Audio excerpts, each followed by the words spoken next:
Hello, hello, everybody.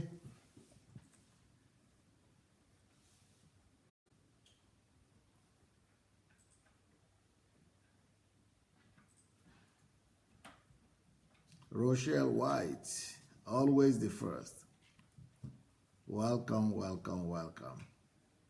Nice to see you.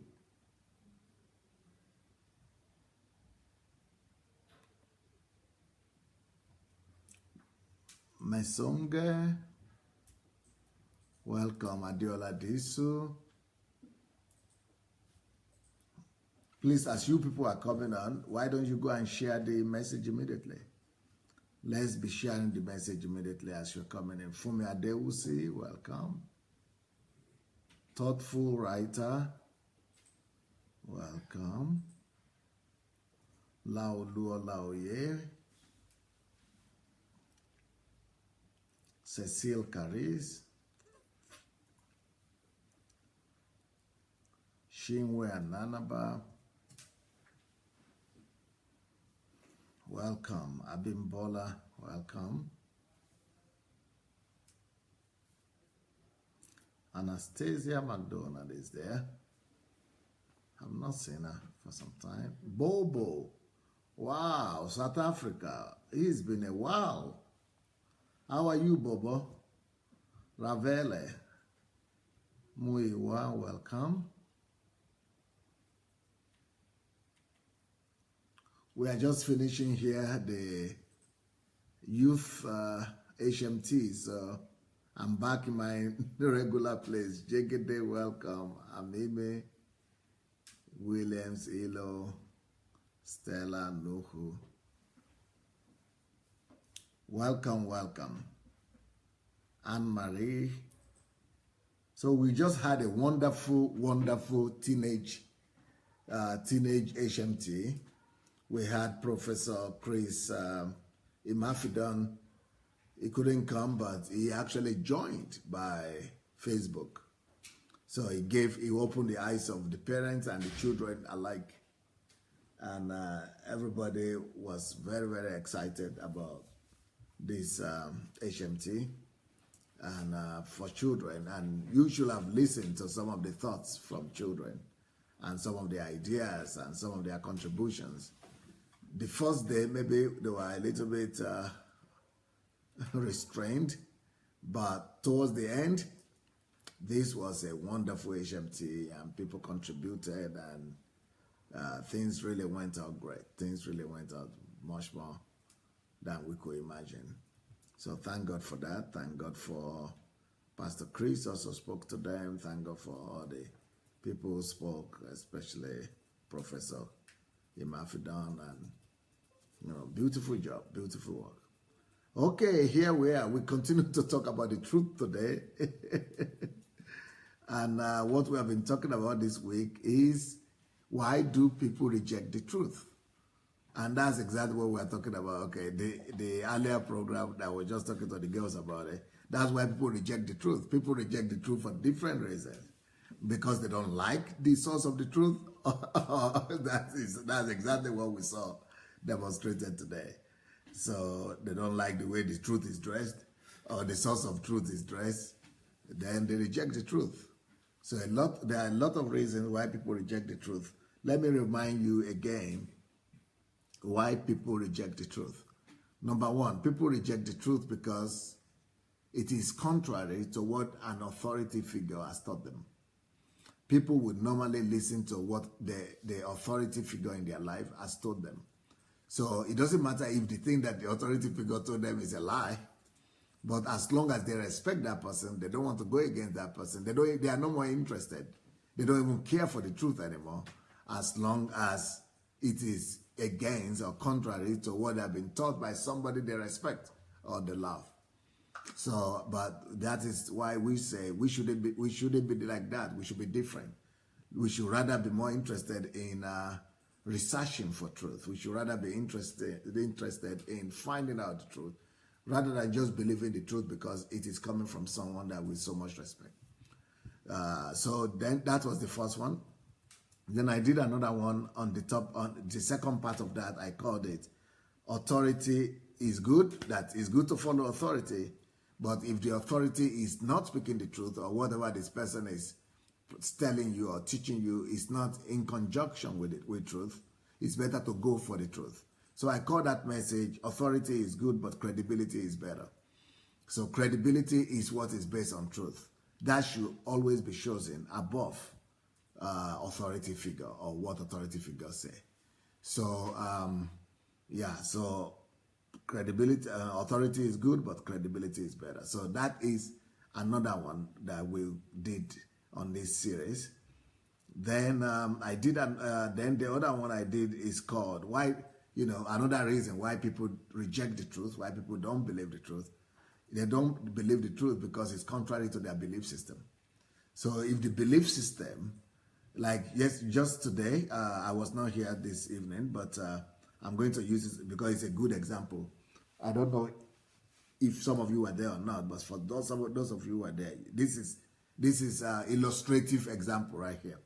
Some of the thing is, if the truth is contrary to the belief system of people, even though their belief system is not the truth, they will reject the truth, and we will lose them not because we are not speaking the truth, but because their belief system does not allow them. So, for example, a lot of churches have spent ages preaching on how women should dress. What was their problem? In fact, I did a video where I said, it's not my business, and it's not even the business of a husband to be telling the wife what to wear or the length of the dress. The way the people came against me like crazy. I said, but what is my wife is a grown up, and I respect her. Why should even if anybody has any right to say anything, maybe the husband, but even the husband doesn't have the right. I mean, respect her for Christ's sake. But if I'm a pastor, the more so, I don't have the right to put my nose in the life of any other woman and be telling them what to wear or not to wear. That is not my business. I must preach the gospel. So today we had a big fight. I mean, that's what I heard because I was looking at the comments. I saw there was a big fight on my platform today because Julie was wearing something summer because it's so hot here today. You can't believe it. Even the way I'm sitting here is so hot and what do you call it? Stormy, not stuffy. What do you call it? No, humid. Yeah, high humid. Now, I spoke to Julie for the people who want to know why is you Pastor Sunday. Some people say they are bringing they are discrediting my Facebook. But let me tell you what happened. Actually, what happened was that, what happened was that Julie went out to town, and she just went because it's so hot, so she dressed in a more comfortable way for her. So as soon as she came back from town, it was time for the program. I suppose so. So she didn't even remember what she was wearing. At least when I spoke to her, that's what she said. She didn't even remember or recollect what she was wearing. So she just came on to do a program because she knew she was dressed anyway. She didn't even, people are not even thinking about that, but she only began to think about it and remember when all the attacks started coming. She thought she was okay. So I just want people who are condemning and who are using that to judge her to just know that it happens. Sometimes you are not even, you think you are okay, you're not even thinking further what somebody else is thinking over there. Because you are a woman, she's not thinking about you men. Why should you be thinking about men? She's a woman, she's a human being. So I think she's not going to wear, okay, somebody is raising that dress code, Well, she's going to remember the dress code next time. This time she didn't remember it because she just thought she brought herself. That was what mattered to her. She came, so I think next time she's going to pay attention to that. Okay, William is saying, honestly, I did not even notice all the dress. Yeah, so the people started talking. You see, because you are not looking at those things. You are more interested in the truth. You see, when you are more interested in the truth captivates you. But the problem is, people are taught like this. You can understand them. I can understand them. Because everywhere you go in churches, they tell you don't dress, don't do this. So that is just confirming why people why people reject the truth. So this is just a fact. Either we like it or we don't like it. It's one of the principles we are teaching this way. So this is a practical lesson in what we are teaching this way. The truth will, if the truth is contrary to people's belief system, they will reject it. So and we don't want people to reject the truth. At least from our side, we should try and do everything possible for us not to be the reason why people will reject the truth. So if the belief system of our people is that a woman must cover her arms and something, okay, when you come on the television, yeah, we are going to cover. But what's your problem? When she's at home, she will see, or she is in the street. Even people are dressing worse in the street. But if you don't want them to be on the platform like that, we are going to fix it. So that's just another, anything that's contrary to people's belief system, they don't care if you are right or if you are not right, they will not take it because it's contrary to their belief system. So the next point is, the truth may offend somebody. So one thing is, it's contrary to their belief system, they reject the truth. Another reason why they reject the truth is because they feel the truth offends them. The truth offends them. So that's another reason. In this case, it is not what we are saying that offends people, but it is the carrier of what we are saying. That's the next point. Another reason why people will reject the truth is because they don't like the source of the truth. So if they don't like the way the source of the truth is dressed, they will reject it. So that's another point. That's the second point right there, confirming the fact that we who are carriers of truth must also be watchful.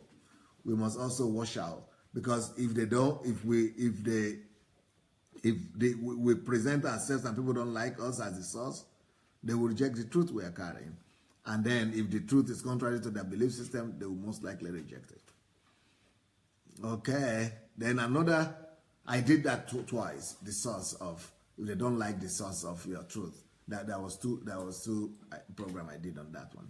Then the other one is why people reject the truth. They reject the truth because they have alternative explanation.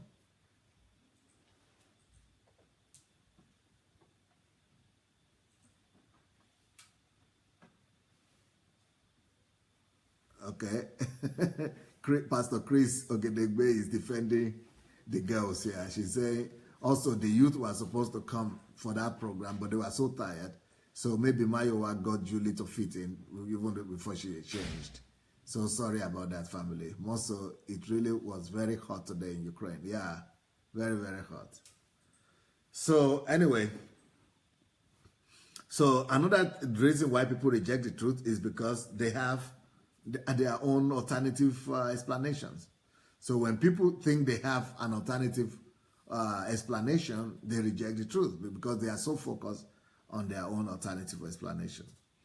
Another reason why people reject the truth is because they have what they call evidences, other evidences that don't match up with what we are presenting to them. So then today, finally, I'm going to finish this particular series. Julie, please prepare the other topics on truth that I wanted to address. So tomorrow I'm going to start another series on truth, under the same truth, but it's going to be another aspect of truth I'm going to be looking at from tomorrow. But today, the final reason why people reject the truth is because they fear the truth. Could it be possible that people will fear the truth? Could it be possible that people will reject the truth because they fear it? Definitely yes, because, for example, I even know people who have talked to me. I mean, people have called me and say, oh, we listened to one or two of your messages. I said, okay. So then they said, let's talk. We'd like to seek advice from you. So this particular person was saying, okay, after listening, I see that everything we are doing in our church is just against the Bible and against what you are teaching and against God's standard. So, but I'm ready to even begin to talk about it, but I can't. I said, why? You said it's the truth, what I'm saying. And, you know, and what you are practicing in your church is against it. He said, yeah, but I'm afraid. I'm afraid that if I begin to talk about it right now, I will lose my job. I will lose my salary. Because I am working under the church. And the church is supporting me. So I just can't. Because I have to think about my children. I have to think about my wife. I have to think about my home. I will not, I'm even from another state. I will not even be able to pay for my rent. So now, if that is me, I would have just taken the decision and allowed God to fight for me, or allow God to defend me, and you know, I would just do what I need to do and have faith in God. But you know, everybody, the whole world is not me, right? But over the years, as a pastor, I have learned to be more patient with people. Even though that's the way I would have acted by faith and just risk it and let anything that will happen. I will allow the truth to defend me. But you know, so there are people who are not there yet. There are people who don't have that level of faith yet. There are people who see what is wrong. They are still growing. Their own faith and their own level of confidence to stand for what is right, they are just not there yet. I don't know how to say that. I think you people understand what I'm saying. You know, they understand that it's wrong, but for him to now begin to resign or go against the authority and know that there is no place to take his family, for a lot of people, that's a tough call. For a lot of people, for him to know that he might be outside the street tomorrow and he doesn't know where the money is coming from, it's just something too much. So that kind of person, because what I will tell them normally is that, you know what, take your time. Right now, since your faith is, because the Bible says that anything that you do without faith, it is also a sin. So why should you go, even though you know the truth now, and you don't believe that God will provide or the truth will fight for you, because you just don't know where your next bread will be coming from. So why should you go and do something when you are still afraid and you are doubting? Like, for example, the three sons of you want to call them, Shadrach, Meshach, and Abednego. You know, when they were about to be thrown into that fire, they had faith for it. They were saying, you know, "O king, we are ready to go into the fire. Even if we are going to perish, let us perish." You see that kind of, their faith was ready. They had faith in the fact that God is going to rescue them. But if you don't have that faith, and you are saying, you don't, even rescue will not come. Even God's rescue will not come, because God acts by faith. So there are people, you know, let's just face it. There are a lot of people who are rejecting the truth, or who will not accept the truth. Even there are some people who accept the truth, but still will not receive it, even though they accept in their head, but they do not receive it or practice it because they are afraid of the consequences. So this guy actually had a lot of ideas that he was ready to bring to the table. But I just told him, you know what? You know, let it be until you have the faith for it, until you have the confidence, until the time comes. You keep on listening to the message of Pastor Sunday, especially the plague of silence. Keep on listening, and that's, the more you hear, the Bible says that faith cometh by hearing. So you keep on hearing. The more you hear, the more you have faith, and the more you'll be more confident that even if they throw me to the street today, even if I lose everything today, I just know that I can make it. I just know that nothing will happen. I just believe that this truth will see me through. It will see me through. So when your faith and your confidence in the truth gets to that level, definitely then you'll be able to act. But when you are not sure now what will happen, and when you are so panicking and you say you don't know what to tell your wife and what to tell your children, take it easy. There is time for everything. Take it easy. There is time for... So there is time for everything. So take it easy and keep on growing until you get to that place where you know, and your heart will witness to you. And you know, sometimes also God could use fear to hold you back from doing some actions. For example, right now, me, I don't even have fear again. I've even lost the ability to have fear. So if God would have allowed me to travel from, if not because of this case I'm having in Ukraine now, I would have gone to Nigeria. And I'm sure that God knows that maybe it's not quite time yet. You know, there are some things that is not, even though you know it is right, but it's not yet time to do them.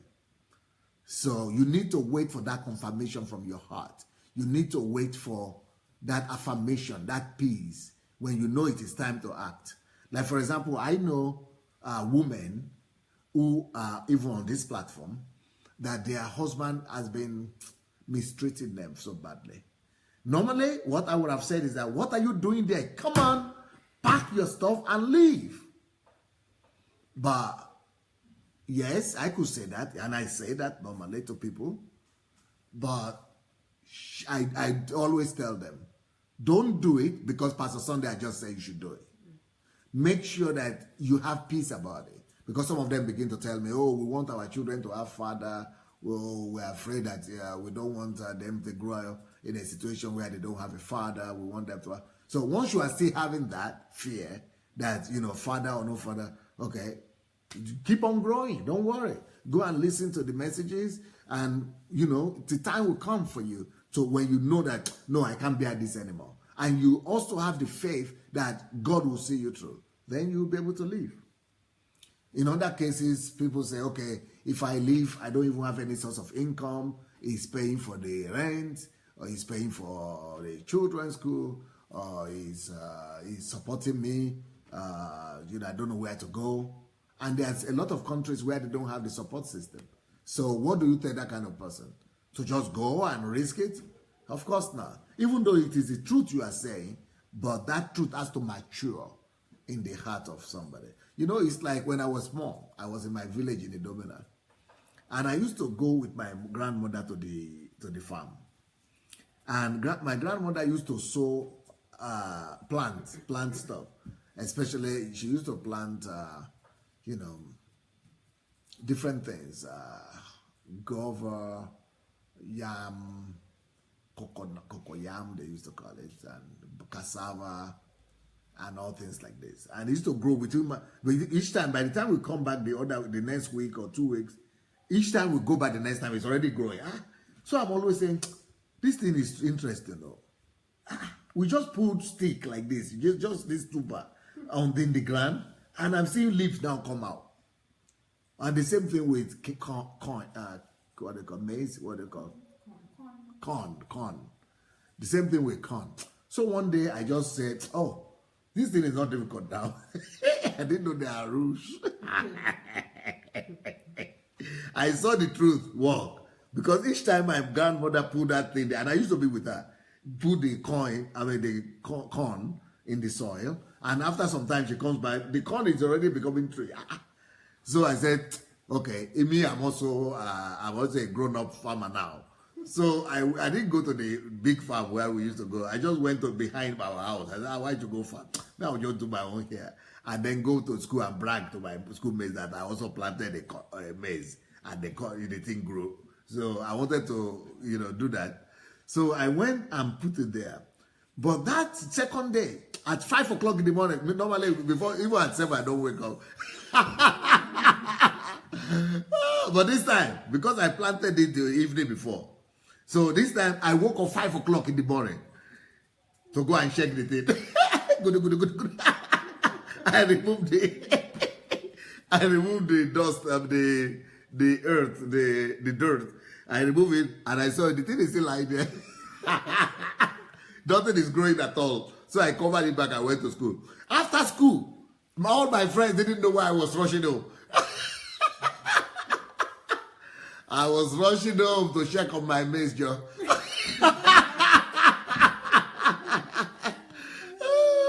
I went and dug it out. By the time I did that thing for 2 weeks and 3 weeks, the thing was dead. Nothing happened.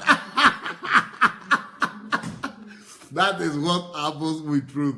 Sometimes you need to allow the truth to just ripe and to mature.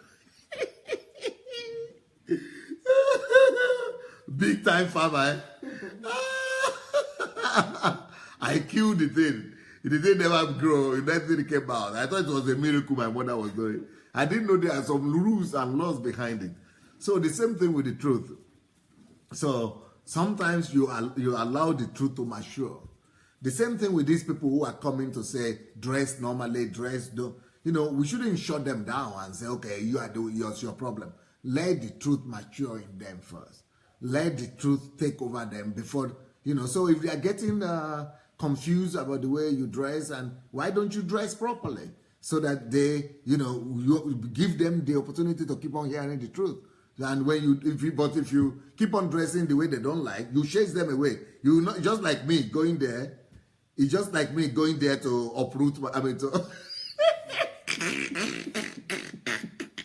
It's just like me going there to uproot my corn. So, but if you give them the chance, you know, because if you keep on dressing like that, you chase them away. They will not even be able to hear the truth at the end. But if we dress this the normal way, yeah, then they will be able to listen to the truth, and the truth delivers them.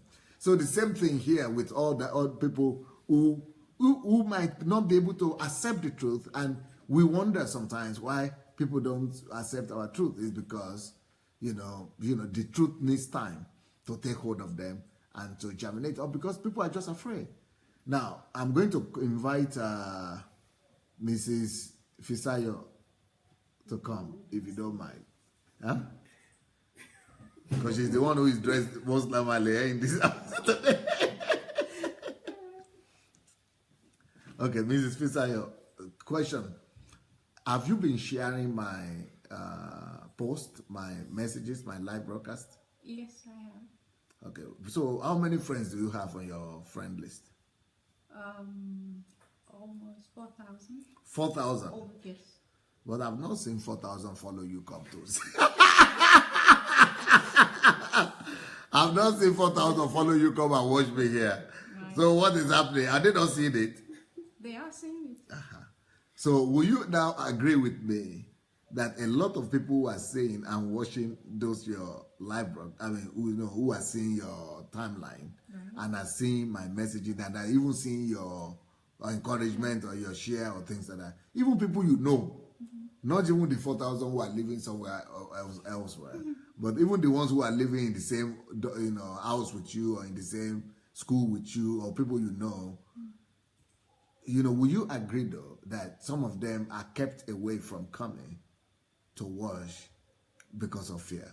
Yes, I am. Can you explain some of the some fears that might be holding people down, or why people are not washing, even in Ukraine here, and so is that factor a solid one, that fear really keeps people away? Can you tell us a little bit about that? Yes. Good evening, everyone. Spisayo, as Pastor have said, truly fear really keeps people away from coming to listen to the truth, and the next step is to accept the truth. Even though the truth is the truth. Is the truth. But still they will not come. They will not come. To listen. To listen. And if they listen, they'll keep it to themselves and not share it. So there are different levels. Some will still have the conscience to actually stop and listen. After listening, they will be convicted and keep it to themselves. And some, after listening, they will share it with someone else, their friends, their neighbor, even their fellow Christian brothers. Why don't you start with those people who will not even come to listen? Because you said you have 4,000. Oh, yes. So what would you say? Where is the fear factor playing? Who would not come at all to listen? Okay. First is people like to hold on to what they already know. They are afraid of losing what they already have. Okay. So then, for example, they're already in a church that have the doctrine, and they've been taught for several years of how it is to be a Christian and how to serve God. So they believed this as the ultimate truth. So they're even afraid of listening to another one, to a contrary opinion. Yes.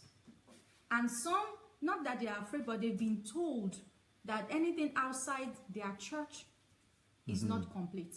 So that they've been deceived that here is what the best you can get. So don't bother listening to any other person. And they will even, some would want, some people specifically, don't listen to Dr. Sunday Adelaja. Why? Why? because those people wanting them, especially their leaders or pastors, don't want them to be exposed to truth or information that will question what they've been feeding them for years. Because normally, when you listen to something that is contrary from what they've been giving you for years, you will come back and say, I heard this, explain. Perhaps the pastor cannot even face the truth you're giving out. So would not want church members to listen to that truth. So he will not come back and ask the pastor question. But pastor, I listened to so and so. What can you say? So it's better to prevent them beforehand, not to listen at all. So they won't even come back with questions or to, as usual in churches in Nigeria, you are not even allowed to question. You dare not. So why should you listen and come back with questions? So they will rather prevent and tell different strategy. You'll be best fed here. Don't listen to another person. If you go and listen to another person, they will not allow you to receive the truth we are giving you here. They will dilute the truth. I mean, are there people that you are personally invited that would not even consider hearing the truth or receiving the truth because of some of those phrases? Yes. Can you tell us some a few of my instances? Colleagues, okay, for example, maybe a few of my colleagues, while I graduated a few months back, and a few of my colleagues have invited, but some will come once. But that truth is heavy and it's challenging everything they've heard all their life, especially about God, Christianity, and even life and church. So they will just run and not come back because they feel unsafe, because whenever they want to go out back to their church to share that truth, they will receive they will be isolated. They will make them feel like you are now becoming disloyal to what we're teaching you here. So to portray that they are the loyal Christian and followers of their pastor, they would not even tell. They will just shut up and not go back again. But some still have the free heart to actually go and keep listening and listening. And with time, they will say, I can't take it any longer. They will just shut down and not go back. And not even come to listen to what I'm sharing or to read or anything again. Some is once, some is over and over, but they get depressed and will not come back. But some is just once. Some will not even come at all, because before I even invite them, they've been told in their church, don't listen to anyone who would give you so and so person's book. And some will be specific. Pastor Sunday's book, Pastor Sunday's message. If you see it on Facebook, just scroll back. Don't get his book and all of those nonsense. So I've had a couple of such experience, and so it means that it is the leaders you are okay. Go ahead. Yeah, that was why I came. If you remember, like a few months ago, I asked you this question that, Pastor, what if I have this situation at hand, and you told me that people operate at different level of faith, that I should I should not impose my truth on anyone. I should let their faith mature enough to hold on to that truth and be convicted by it personally, so that they can stand on their own with that truth. So that was when I learned, okay, I dare not impose it on anyone, but I will share with with the love you can encourage. But it's still the person's choice to either listen or come back to listen again and keep following. So, like you said, we don't impose our truth on people. So, the way you are saying it, it's like even the fear is coming from the leaders more. Yeah, because it's so sad that today most churches, how people are suppressed is true fear.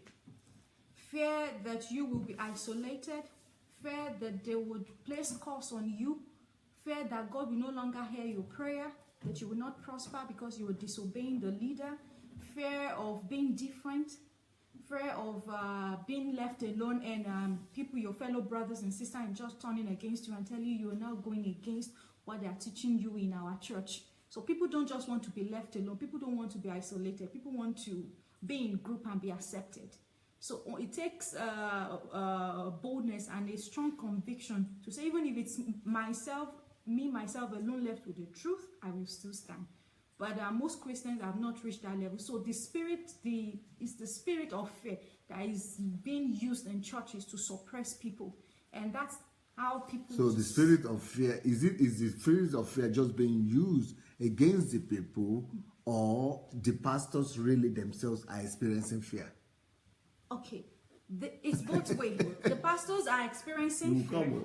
The pastors are experiencing. What fear can pastors have experienced? But they have their church and their members. Yes, they have it, but they might lose it because what is being built on is not the complete truth. So when it's now exposed and everyone knows how it should be, okay. All the church members now go, so they will ask, but pastor, all these years, this is what you've been telling us. So it has not been so. Okay. So it will now be like everything they've built over the years will just, crumble and scatter. So, and the fear of losing that, I think, overrides the ability, the courage to stand and say, now I know better. I will change. Even if I lose everyone, I'm willing to start all over again. So that means it is the fear of losing members, or what? Or losing the church, or what? What members? Losing members, losing, over the years they've built name also. Name and credibility, the reference people give, maybe property, wealth, name, prestige, and so that means they are afraid of losing their gains. Yes, that they seem to have accumulated and built over the years. You say there are two ways, that the pastor is both ways. Okay, pastors are being affected in this way, and so to prevent what they are afraid of from happening to them, they pass on the fear to the members. How? They make the members feel threatened that they will not get what they actually came to church for if they leave the church. They will not receive their miracles. Yes, and most people are in church, especially in Africa, for miracles. So if you go against the man of God that will pray down the miracle for you, you won't get that miracle. So why come to church in the first place? So everybody's, I'm coming to church for this miracle. So, so I can get it, I better remain loyal and not branch. Yes. You're opening my eyes, so. Okay, we'll continue. So when they understand this, that is to get their miracles, they would remain. Whatever the man of God tells them is what they would do. And the man of God is targeting the end result of most people not getting to know the complete truth. But Mrs. Fisher, what you are saying though, that means that the standard of behavior and the standard for decision making for people is not truth then. It's more gain. Is that what you're trying to tell me? Yes, it's selfish and egocentric. Yes. And you are not even afraid of saying it? Because it's the truth. We all know it. That's why anywhere people are promised miracle, crowds will flood there. It's very obvious. It's being selfish and egocentric. So if you want everyone in Nigeria, no one serves God. No, let me say no, I retrieve my statement. Most people serve God not because they love God. Most people will not say what you said at the beginning of this teaching. Even if God, like the Meshach, Shadrach, and Abednego will say, even God will not save us, we will still not deny him. So if God will not give me that miracle, that prosperity, because they are acting by the truth. And the truth is that we will not bow down to another of God. No. That is the truth. It's conditional in African setting. It's relative. It's relative. Yeah, maybe relative. No, but what you are saying is that most people actually will take the decision to remain in that church. Yes. Even though they know that what you are sharing is the truth. Yes. Because why they are in the first place is what. But how can you know that the truth is somewhere else?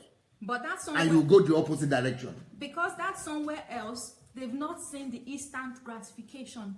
No proof yet to hold on to. So they rather hold on to what they think as proof that. So it is just at the end of the day, gain. Gain. What I can hold on to, yes. Yes. Paul, come, what do you want to say to that?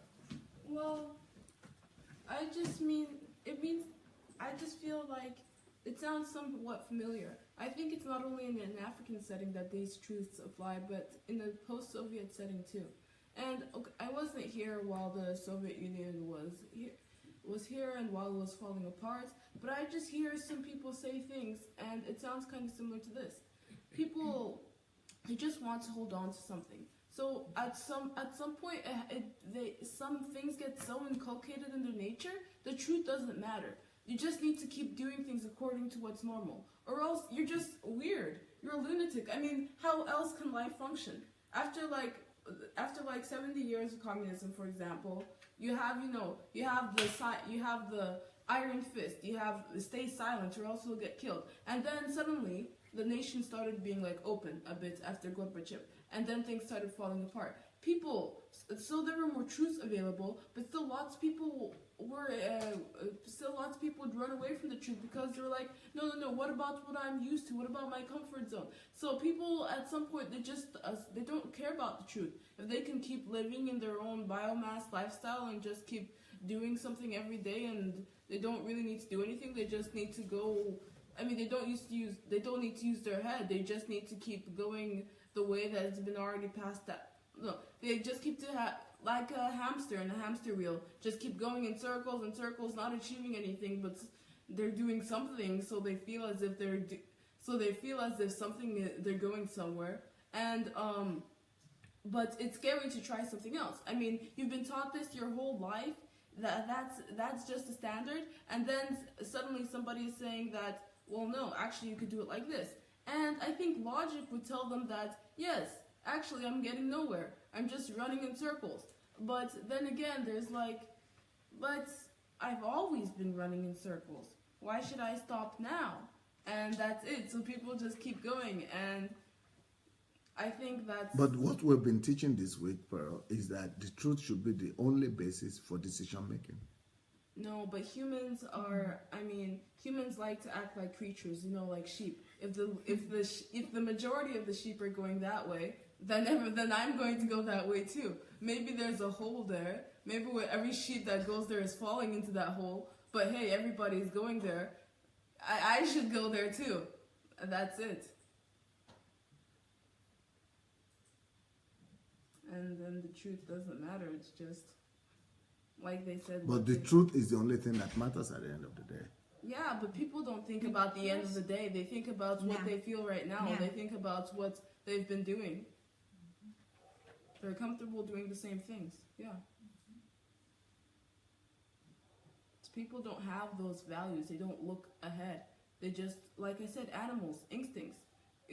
A sheep won't be thinking ahead of its future. It won't be thinking, oh, if I eat all the grass here now, then there won't be enough for everybody else. No, it will be, it doesn't care. It doesn't think, hey, all of the sheep that are going there, they're not coming back. Maybe I should go the other way. No, it will be like, it does not think. It just keeps going. And that's what, but in situations like churches, in systems like the Soviet Union, that's what they need. Like you said, you taught us that the media right now is wearing up biomasses. But in any atmosphere where humans are taught to fear the truth, in any society, in any society where people want to take advantage of humans, because if you're not going to let humans know the truth, then that means you can manipulate them. Yeah, that means you don't want them to experience their full rights as humans, because every human has the right to the truth, because the truth should be the only basis for action. Yeah, but in the Soviet Union, of course, if they knew the whole truth, then the Soviet Union would not work. And in the case of those churches, if they knew the whole truth, well, just look at the New Testament. The New Testament is all letters correcting the church. How do humans react to corrections? They get angry. They don't want to change. Yeah, change, it takes work. It takes effort. Nobody wants to do that. If the whole truth was known, then the church would always be improving itself, because we as humans, we have, we get attached to bad ideas. We have sin inside of us, and we make mistakes. So if we were always striving to make our truth our only basis, we'd always be evolving, we'd always be changing, we'd always be thinking. But by human nature, we don't want to do that. So that's why the church is just stagnant right now. They don't want to keep changing. They don't want to keep thinking. They just want everything to stay the same so that they can stay in their comfort zone, so that they can stay in their prison. Like you said, the church can become a civilized prison. But usually people would want to run away from prison, right? But here it's just, this is the way it's been, this is the way it's always been, and they don't let people know that they could run away from the prison. They don't let people know that it shouldn't be a prison. They just pressure people, whether it's seriously oppressing them or it's just underlyingly telling them messages, making them feel like if they said something wrong in church, then, you know, kind of speaking in a more condescending tone to them. Just those things, you know, how they can really affect the person. Yeah. So, yeah. People, they aren't thinking about the future. Even, I mean, it's Jesus said it would happen in the Bible, but even Christians, even men of God, they aren't thinking of the things of the kingdom. They don't have their affection set on the kingdom. Again, just like every human being, you get stuck on physical things, you get stuck on the deceptions of the world, except that these people, they aren't getting the stones out of their hearts. The heart is completely clogged up with thorns, and they're just being hypocrites and playing a game, because as long as they feel physical pleasure, they think that they're the ones benefiting. Amazing. Thank you so much. But let me ask you this. The point I'm making this time is that people fear the truth. Why should people fear the truth itself? Well, because the truth demands the truth comes with several demands, and humans, like, we need to submit to the truth. Yes. And we need to make the truth our superior. Yes. But we need to bow before the truth. Yeah. And then that's the hardest thing. Humans, they all bow before something, but they don't, like, acknowledge it. Or if they think, and even in churches, people say, bow before me. But humans don't bow before them just because humans feel so good bowing before the pastor. They bow before him because they've been manipulated somehow, or because they're waiting for a miracle. And it's the same thing with the truth. Because they have a gain. Yes. By the way, if you are watching this program and you are yet to share the link, please, let's go and share the message. Let's go and share the link. Look for the share button. It's under your video. There must be a button somewhere there to share. Please feel free to go and share the message. Please go and share it and spread the word. Yes, please. And we need to bow to the truth because it is the truth, because it's the only right way. Yeah. Because it's the only way you can actually bring fruit, and it's the only way that you can actually become the person that you need to. But we need to work on ourselves to do that. And of course, every success, it comes through pain. And even submitting to truth, making the truth your main priority, but we have our own human instincts and fleshly instincts, that's hard. So first of all, people are scared of that. And then again, there's the manipulation and status quo and biomass culture that's keeping people from that too. Not only, so even if a person feels in his heart that he should follow the truth, then the biomass culture will just tell him, why would you go through that pain when you could just stay with everybody else? You're going to follow the truth. You're going to follow the invisible. Well, there's no immediate results. Well, then immediately, right now, while you're trying to follow the truth, we'll deprive you of certain immediate pleasures. We'll take away, like, your friends, and we'll take people out of your life, and we'll make you suffer for a little while, just like it says in the Bible that after we suffer a little while, then Christ will redeem us, and eventually it will come to good. But, you know, while we're suffering that little while, people are scared. People are scared to death of suffering, and people are scared to death of pain, and that's one of the biggest reasons that people are unsuccessful in the world today. They're scared to take that risk. They're scared to go through the pain. They're always looking for the easiest way. And in this case, the easiest way is to ignore the truth and to do what everybody else is doing. Then you don't have to do anything. You don't have to think. You just have to run in circles. What will you say to that? Why should they fear, though, the truth itself? Oh, well, like Per said, because, I mean, from your own experience and from all those people you've been interacting with. Okay. Like I said initially, the end result they won't get. What they want, they feel the truth will not give them, because one, no one is in front of them physically using that truth to get something. what they see physically, and most people tend towards what they can perceive through the five senses. They can hear it, they can see it, they can feel it. So it's not about end result that you can see with faith, because anyone that will accept truth must have faith. So the faith in the invisible. In the invisible. Yes. So most people, most Christians, are not having faith in the invisible. They're only satisfied with what the five senses can give.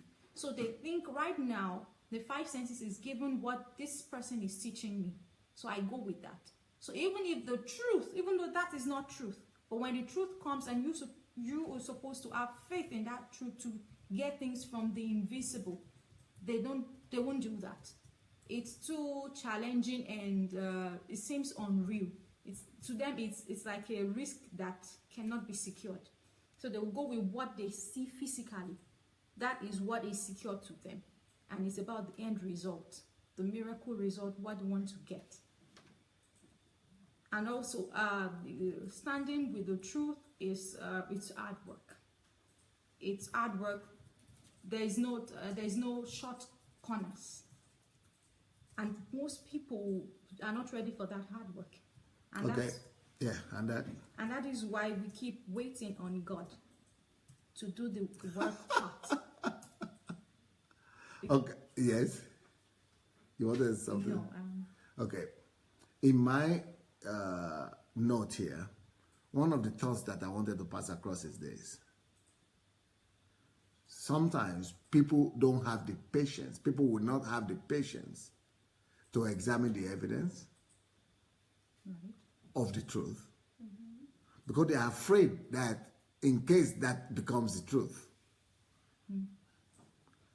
then they are thinking, what would the consequences be in case I examine it or I listen to it and then the thing happens to be the truth? What are the I'm afraid of the consequences to me. Just like the guy who told me I will lose my job.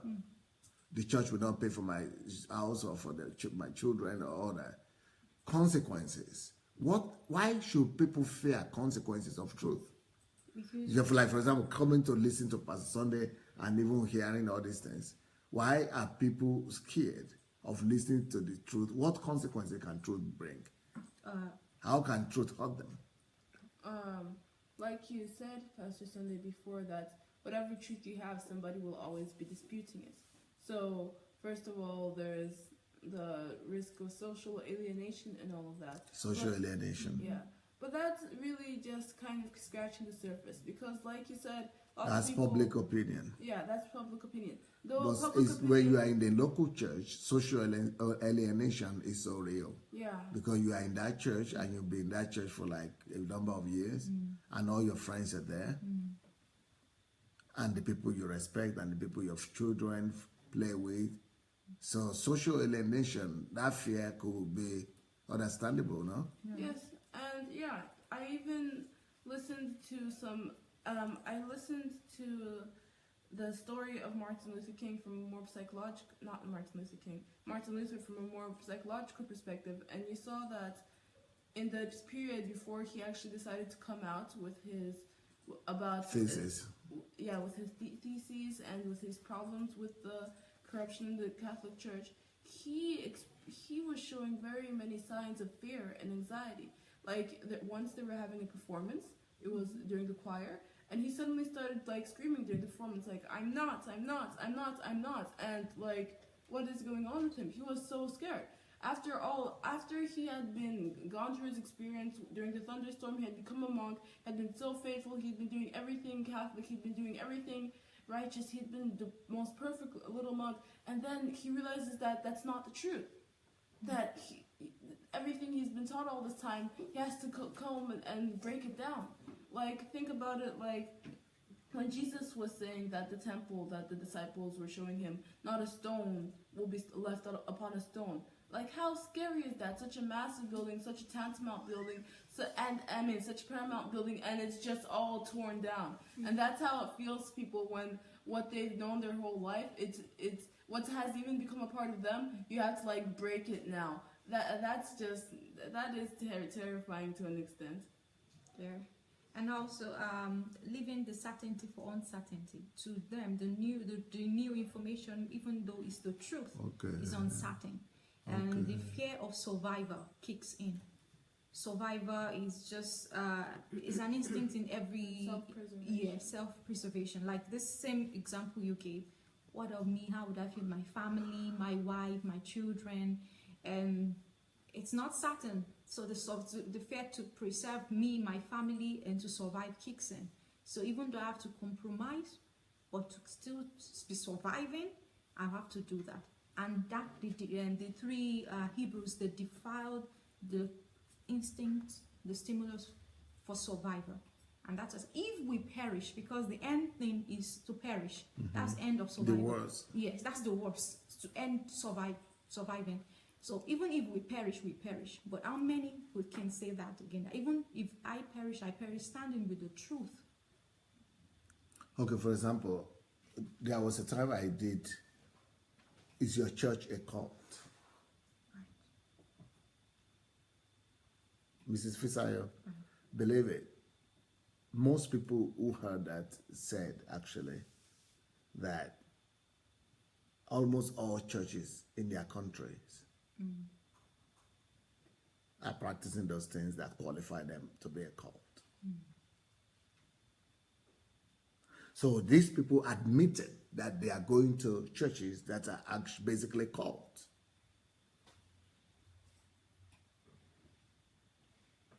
Do you think they stopped? They won't. Okay, why not? It's scary to take the first step. Like he said, leaving the certainty for uncertainty. But when something is wrong, it needs to be fixed. And whenever there's a problem, nobody wants to deal with it. Even though all problems need to be dealt with, and that is how progress is made. The reason why Thomas Edison is a great person is because nobody's going to solve their own problems. They're just going to keep living alongside it until a solution comes along. And then it is because with problem, first of all, problem is a problem. It's an unpleasant thing, and you just kind of want to ignore it instead of facing it head on. Then again, you don't just get rid of a problem by acknowledging it. No, you have to think and you have to put effort in, and it's hard. And like people said, it's what you've always been doing. It's just automated, and you don't want to change it because it's easy that way, and because there's just many different factors. It's not just easily shaken off. It's not just easily broken off. It takes effort. It takes risks. And nobody wants to take risk. Everybody wants to keep everything safe and familiar and comfortable. You know, it's still somehow difficult for me, Fisaya, that you know, now you have the evidence that you are involved with something really negative, bad, evil. It's a cult. Because and you are not able to take a decision. It's difficult for you because you are in a level that you don't live anymore for this earth, for this world.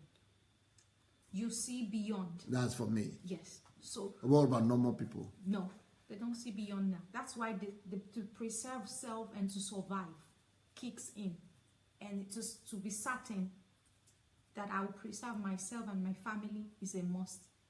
And its priority, even though I will go with the falsehood. Yeah, people don't see beyond. I mean, you could say this situation, you could duplicate it in many ways. For example, you said that these people, they know that they're involved with something dangerous and bad, and that they should cut relations with it as soon as possible.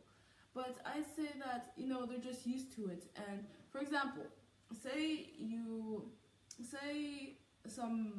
were living somewhere and you had your normal life, and then one day somebody came and told you that, hey, there's a big problem with the meat industry here. So whenever you eat meat, you're actually eating all these germs, and eventually it will lead to something really, really bad in your body.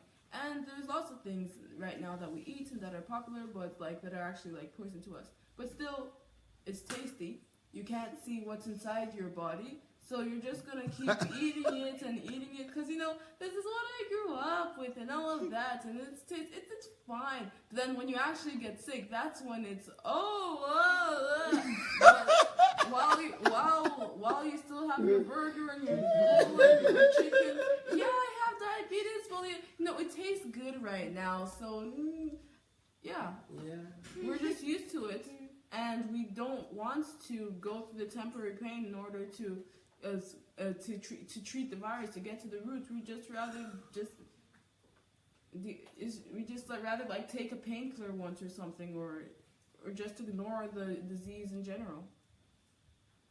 Well, another point that I'm making here in my teaching that I wanted to make, and I will just say it, and you tell me if you confirm this or not, okay, is that change itself is stressful. Do you agree with that? Yeah, that's just a human reaction. That change, the process of change by itself, on its own, is a stressful process. Maybe people just don't want to go through the stress. Yeah, that's another thing, because it will mean to crumble and crash what I have built on a wrong foundation and start all over. So that will cause pain and stress, and people don't want to go through that. Yeah. Even though in the end what they think is secured is falsehood and it's not truly secured. But they would keep it so far. It's what I have now, and I'll hold on to it. So I don't want to go through the stress of starting all over again, because that would just cause me pain and stress. And it's in the human nature that to avoid stress. And naturally, yes. Yeah. And to avoid pain and stress, because we love comfort. Yeah. Everybody tends towards, or most people tend towards comfort zone. And that is why majority are in the level of biomass. Nobody likes to take risks, not even any risk. I mean, just look at what happens when you go out to eat, for example. There's always the thing. Either you eat something completely new and maybe it will taste horrible, or you just eat what you usually eat and you get pleasure without having to think about it. I mean, that's not... Is that why people prefer McDonald's? Yeah. I mean, that's not even something like life-changing or something that you have to go through so much stress over. But still, it's a habit. I mean, of course, there's some people that are always ready to try something new. But then when it comes to something societal, when the whole society is doing something, when your whole life you've been doing something, when it's something that is so inculcated in something, going the new way, that's just, something terrible might happen. Or rather, consequences do await. And, it would be so much easier to just keep going in the same way you've been going. That would be comfortable. That would be not painful. And even if it does lead to pain eventually, well, right now I can't feel that pain. So, they feel like they're smart. But really they're just Okay, another thing I wanted to say, why people fear the truth, is that truth demands for you to re-examine your life or your lifestyle. Yes. And people are afraid to look in the mirror and self-analyze themselves. That's the truth. That's why most people don't want to be alone. Okay, tell me about that. That's why we look for association, we look for a group, we want to belong to this society, this club, this unit, this acceptance and self, it's like it boosts people's ego, so you don't want to be alone. So but being alone is one of the greatest blessings you could do. Most people actually run away, and that's why people are feeding on social media today. People are running away from facing themselves. So they look for escape route to share with people. That's why social media like Instagram, where it's a world virtual, it's on real world, but people live there.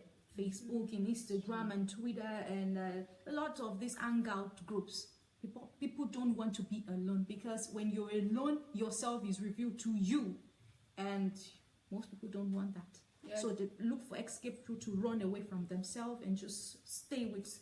Because that's what truth makes you do, because to look in the mirror. Yeah, look into the mirror and self-examine yourself.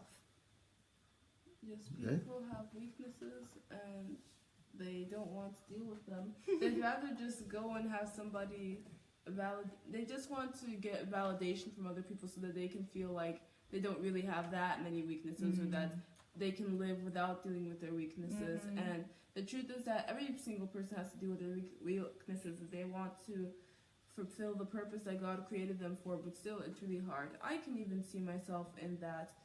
Hearing the truth for me, like sometimes you'll just like hear voices in your head just because of your pride, or just because something in you knows that because of this truth you'll have to change and you don't want to. It's just hard. Humans just have really low pain tolerance. In summary, that's just the whole thing. There's an eventual result, but while we don't have it, and while we have the pain instead, that's just really, really hard for us.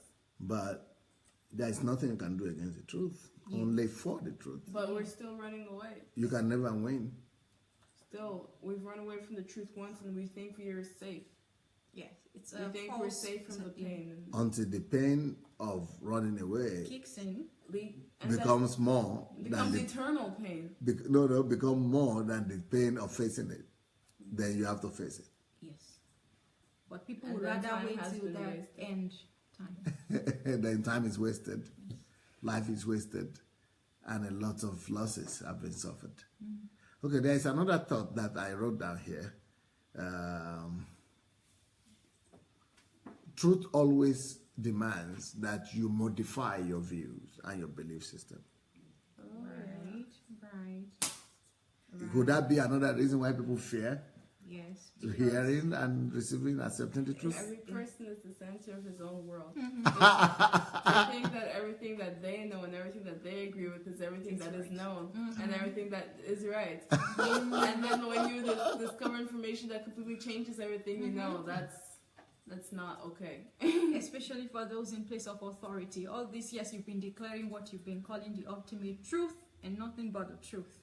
And when another information came that is supposed to supersede what you've been declaring to your followers, seems not to be consistent with what you've been saying, naturally they'll be threatened and they will just don't want that. Even Christians are like that, and Christians can even be worse with that because they can think that, okay, first of all, I have things I believe. Second of all, I know God. So that means everything that I think is from God. And everything I think is true and right. And that is so wrong, and because God has created such a diverse world, and we'll never, not even talking about God, we'll never know the whole world. We'll never know everything that God has created, and much less understand God. But still, we just think that we know everything. And since we can only hear our own thoughts, we can only feel our own feelings, we get caught up in our own feelings and our own chasing our own senses, and then having to modify what we think is number one, what we've been following all this time. That's as if like we're not, because we put ourselves on a pedestal. We think we're really something. We're nothing before God. Actually, we're nothing. I mean, not that we're nothing, but actually there's 7 other billion people, and they're all deserving of the same respect as we are, but we're not open to that because we care about each other so much. Ourselves so much. Okay, so thank you, girls. You've done well. Anything you want to say? Nothing more. Thank you so very much. Thank you. Now, let me refer back to some scriptures before we go, because people fear the truth, and that's why they reject the truth. But what does the Bible tell us about fear? Any other fear apart from God's fear is illegitimate. The only fear that is legitimate is God's fear. So the Bible says in Proverbs 29, verse 25. Proverbs 29, verse 25.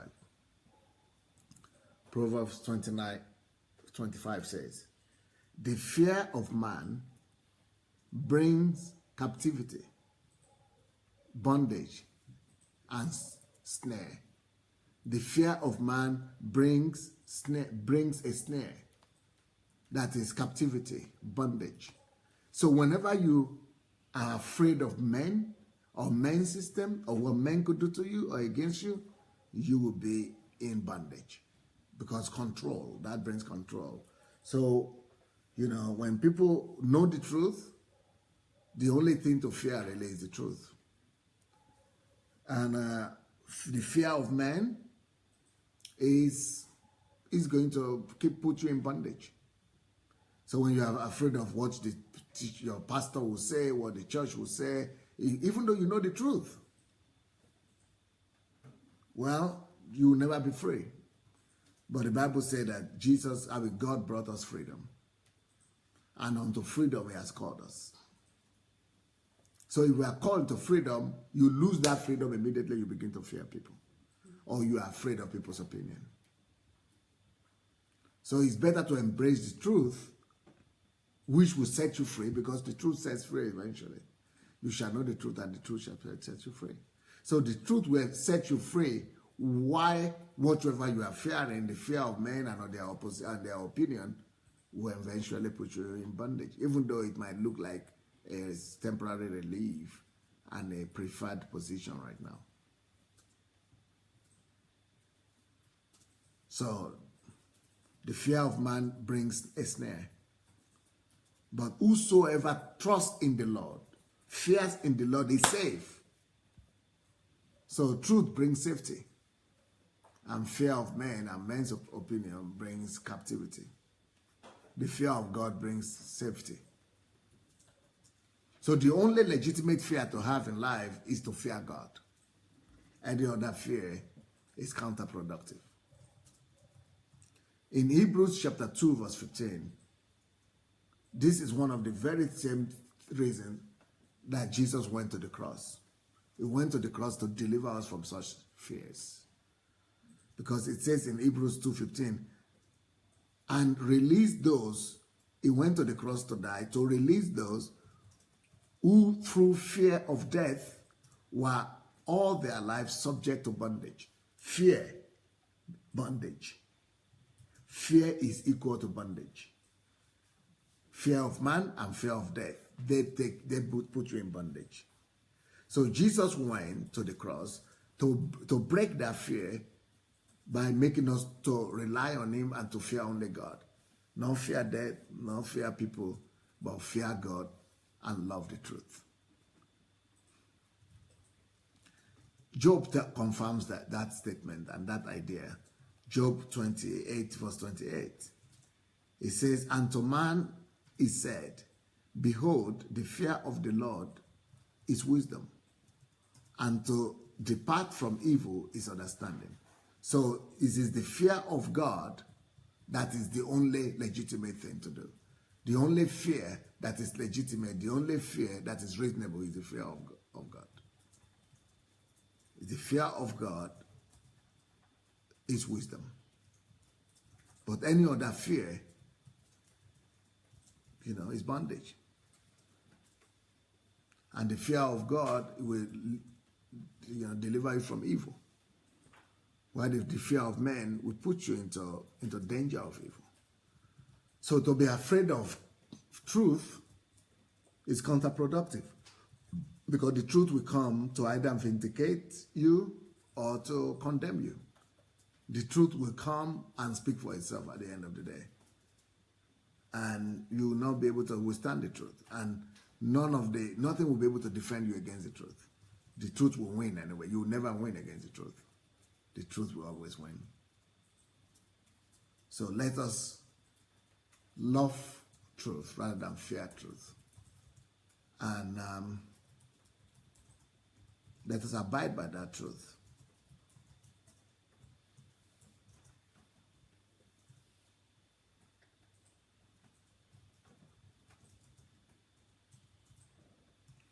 Okay. I think that will be all for today. What are the other topics that I wanted to address next week? Or we should discuss that after the program, maybe. Mm-hmm. Yes? Mm-hmm. Okay. So thank you, everybody. We'll come back to you tomorrow. And tomorrow we have Ask Pastor Sunday. Is it tomorrow? Yeah. Is tomorrow Saturday? Yes. Yeah, I think it's tomorrow. The only problem is that we have wedding in this house, so how do we do it? we'll see. I think we did. We did last week. Yeah, it's not last week. It's not this Saturday. It's next week. Because we did last week. Yeah, we did last week. Okay, no problem. But I'll be back tomorrow for one of the programs in the evening. Then we'll do for 5 o'clock Nigerian time, 5 p.m. British time as well, and 12 no American time, Eastern time. We'll be back, and then 7 p.m. Nigerian time, 7 p.m. British time, and 2 p.m. Eastern time. So we're back tomorrow. Who is wedding? They're asking. Who is wedding? Well, I don't think I'm giving the permission to announce that. Yeah. I'm not giving the permission to announce it yet. But you will see the pictures, I'm sure. You will see the pictures. So thank you so very much, everybody, and have a wonderful, wonderful evening. Blessings. Bye.